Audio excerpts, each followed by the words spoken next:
Pero ha ganado también la tolerancia, dice ella, la humanización de nuestras leyes. ¿Qué le parece a usted como miembro del máximo tribunal del país lo que ha ocurrido hoy día con el Tribunal Constitucional? Bueno, yo lo veo de otro punto de vista. A mí me parece muy bien que se haya cumplido el circuito jurídico que está previsto por la Constitución en términos de si frente a un proyecto de ley los incumbentes que señala la Constitución tienen algún problema o alguna duda, el Tribunal Constitucional es el órgano llamado a decidir ese asunto, que son asuntos excepcionales. Y en este caso me parece muy bien que el tribunal haya, primero que nada, abierto sus puertas para que las personas que se interesaran fueran a dar su opinión, luego concentrarse en el debate jurídico y finalmente emitir prontamente un veredicto. Perdón, ¿y las críticas a que esto es una tercera cámara, que están colegislando, cómo las recibe?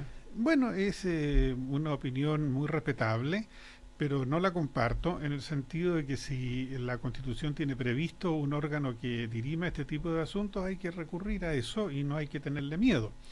Eh, Nosotros mismos hemos sido llevados al Tribunal Constitucional más de alguna vez a propósito de decisiones de nuestros autos acordados y bueno, estamos a lo que diga el Tribunal Constitucional porque ese es su ámbito de acción. Ministro, pero las críticas no apuntan necesariamente a la existencia de un órgano que regule, que supervigile la Constitución, sino más bien, en el caso puntual de algunos candidatos, como Alejandro Guillé, por ejemplo, a la composición política de ese tribunal.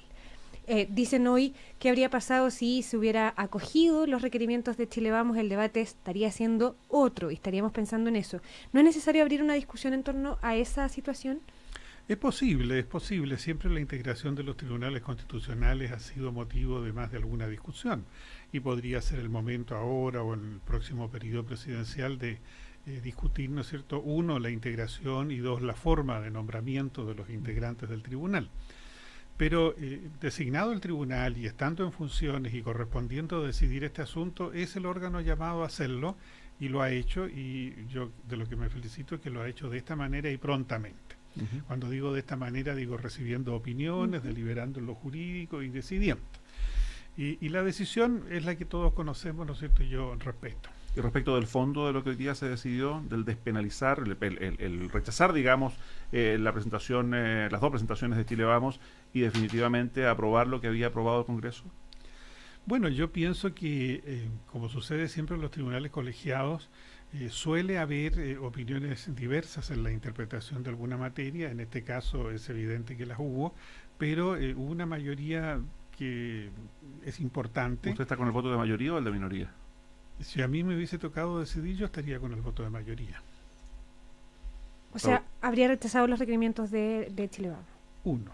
El otro requerimiento quedó aceptado. Entonces, yo no sé exactamente qué significa esto, porque se dice se acepta el requerimiento respecto de la observación de conciencia, ¿no es cierto? Claro, pero eso tiene que matizarse todavía en cuanto a lo que significa concretamente y cuáles son sus fundamentos. Ministro, una última cosa, volver sobre lo que dijo puntualmente Alejandro Guillé, que recibió incluso la crítica de algunos senadores oficialistas. Dijo durante el fin de semana que el Tribunal Constitucional no ofrece ninguna garantía de legitimidad. ¿Cómo recibe usted esos dichos viniendo de un candidato presidencial, eventualmente un futuro presidente de la República? Bueno, yo no he estudiado el tema desde ese punto de vista. Yo respeto mucho lo que haya dicho él y lo que han dicho otros personeros importantes, pero a mí en lo personal no me parece que no ofrezca garantía de legitimidad, sin perjuicio, como digo, de que pueda estudiarse la composición del tribunal y la forma en que se hacen las designaciones. ¿Es irresponsable dar declaraciones de este tenor cuando se está hablando de un órgano de la República? Lo que pasa es que las declaraciones siempre van en un contexto y como yo no conozco cabalmente el contexto en que fueron emitidas, no me atrevería a calificarlas de una u otra manera. Perfecto. Ministro Lamberto Cisternas, ya decíamos, usted integra la segunda sala de la Corte Suprema, la sala penal, y nos trae justamente esta conversación una revista que acaban de editar cuyo titular es Migrantes. Usted se preocupa, digamos, desde la segunda sala también del tema de la migración. Y antes de ir al detalle de lo que hoy día se ha anunciado en La Moneda con este proyecto de ley que pretende modernizar las normas respecto de la migración en nuestro país, ¿qué le parece a usted la situación en la que hoy día se encuentran miles de migrantes durmiendo en la calle, pasando la noche para regularizar su situación? Lo que ha ocurrido definitivamente en los puertos de ingreso, digamos, tanto en la frontera norte, en el aeropuerto, con gente que viene con visa de turista, pero con la firme intención de quedarse acá. Bueno, el tema es que la migración se ha hecho ya un fenómeno global. absolutamente desconocido hasta este momento y en muchos casos inmanejable. Particularmente lo sufren los países que tienen un poco más estabilidad que otros, cuyo es el caso del nuestro.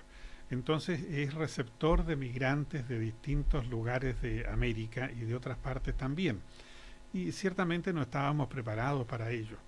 Ni siquiera en cuanto de poder estratificar qué tipo de migrantes son. ¿No estábamos preparados para esta ola de migración? No estábamos preparados para esta ola de migración. No me refiero a control de ingreso y a ese tipo de cosas, sino que como para poder recibirlos, poder capacitarlos, poder tener una vivienda para ellos, en fin, todo lo que esto significa, ¿no es cierto?, tener un conjunto de personas adicionales como habitantes del país, que además muchas veces tienen otra lengua y generalmente otra perspectiva y otra visión del mundo. Entonces, me parece a mí que lo que ha sucedido es una cuestión que es fruto de toda la situación global del mundo y que nos ha sorprendido con una carencia de infraestructura y de elementos humanos para responder. Y en el caso de la justicia, ministro, de los derechos, de la garantía de derechos y el acceso a la justicia, ¿en qué pie se está en Chile cuando hoy el gobierno envía esta nueva política migratoria? Bueno, dos cosas. La primera es que la Corte Suprema desde hace ya 3 años está interesada en todo un proceso de difusión de los documentos internacionales que se refieren a los grupos vulnerables, no solo a los migrantes, niñas, niños y adolescentes, mujeres víctimas de violencia, personas provenientes de los pueblos originarios y los migrantes, entre otros. Entonces, que haya una decisión de iniciar la discusión de un proyecto de ley sobre uno de estos grupos vulnerables, una cuestión que ya viene pendiente desde hace bastante tiempo, a mí me parece extraordinariamente bueno. No conocemos el detalle, por lo tanto no es posible emitir una opinión cabal, pero ya la decisión de hacerlo, esperamos que prontamente esto llegue al Congreso y el Congreso efectivamente lo discuta, es un avance. Más vale tarde que nunca, digamos.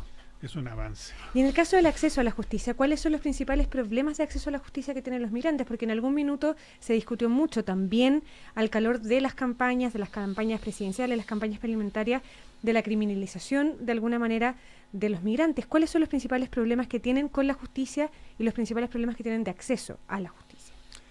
Partiendo por el acceso, yo diría que el primer problema consiste en el idioma. De todos aquellos que no hablan el español típico, ¿no es cierto? Ellos tienen un problema de idioma que les hace dificultad para el acceso a la justicia y a cualquier otra cosa. Y el otro problema es que tienen una visión del mundo distinta que corresponde a sus países, a sus lugares de origen y que es diferente de la del chileno. Entonces hay un problema de adaptación de la educación de los niños, del uso de los hospitales, del acceso a la justicia, etc. Y a nosotros nos afecta en la medida en que tenemos un público que accede fundamentalmente a los juzgados de familia y a los juzgados del trabajo y está en esta condición a que acabo de hacer referencia, para lo cual muchas veces es necesario recurrir a un intérprete, es necesario hacer toda una explicación de cuál es el procedimiento y el sistema, remitirlo a las corporaciones de asistencia para que tengan asistencia jurídica, etcétera. Entonces, eso hace que los tribunales tengan que abrir un espacio en términos de personas y de tiempo para poder dedicarse a estos requirentes de la Administración de Justicia y que no tienen a veces mayor auxilio.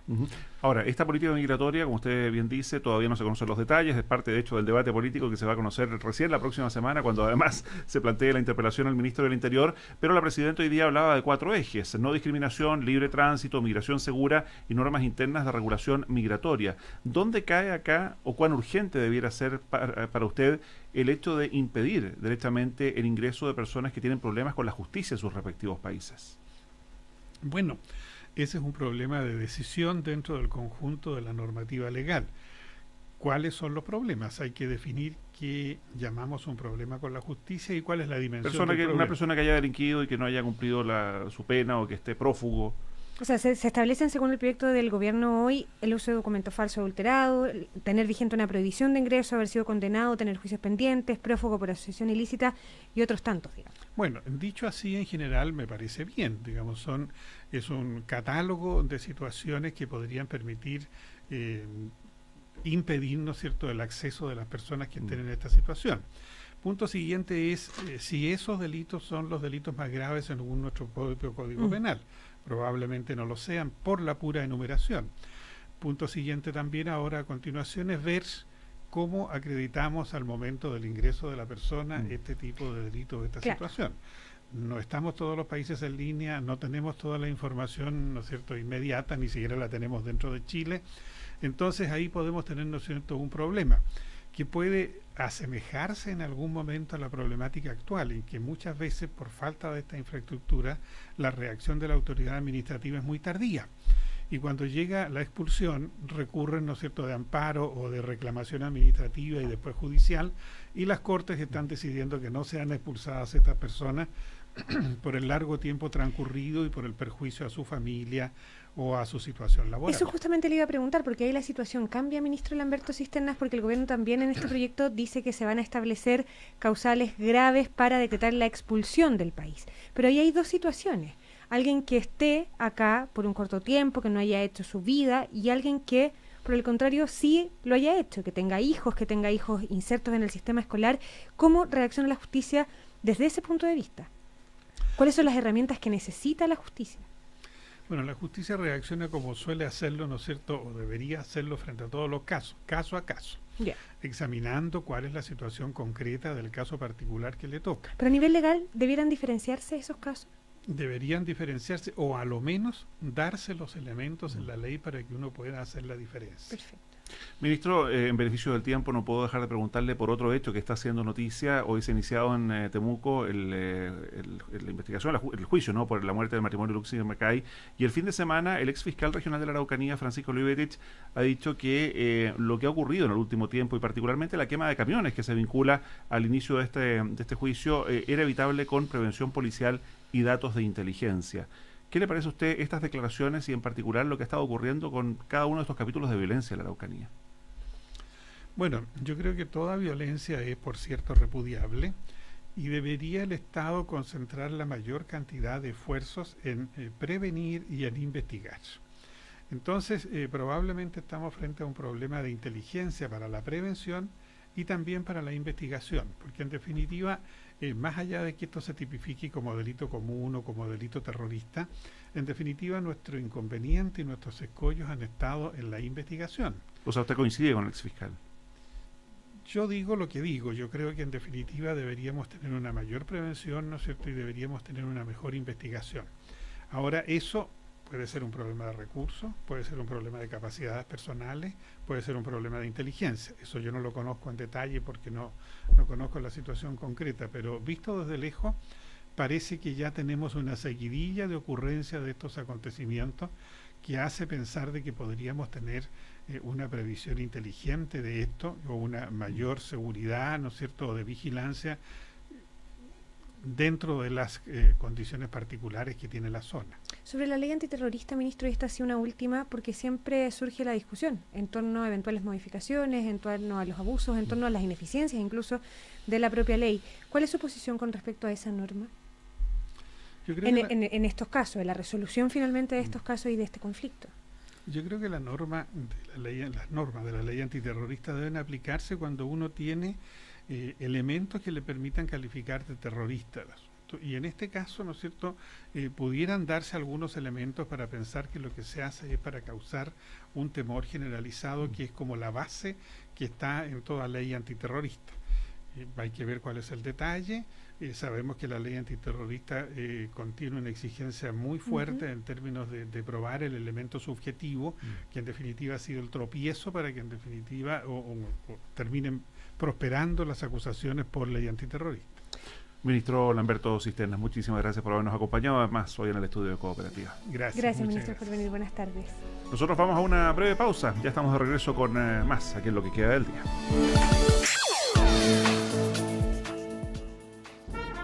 Amigo alemán, si quieres un país donde se saluda de beso, si quieres ver gente que mida menos de 1,90 m, si quieres conocer el verdadero Berlín, el con crema pastelera, si quieres tener un vino de calidad, premiado y exportado a más de 80 países, ven a Chile. Te esperamos con una copa servida de vino Gato, Cabernet Sauvignon, Merlot, Carmener o Blanco, para que pruebes lo rico que es ser chileno. Gato, típico chileno. Súmate a un consumo responsable. Bebe bien. Producto para mayores de 18 años. www.defontana.com. Ok, Luego hacemos clic acá y listo. Adiós, antiguo ERP. Sí, así de fácil y rápido es activar a tu empresa con el único software ERP 100%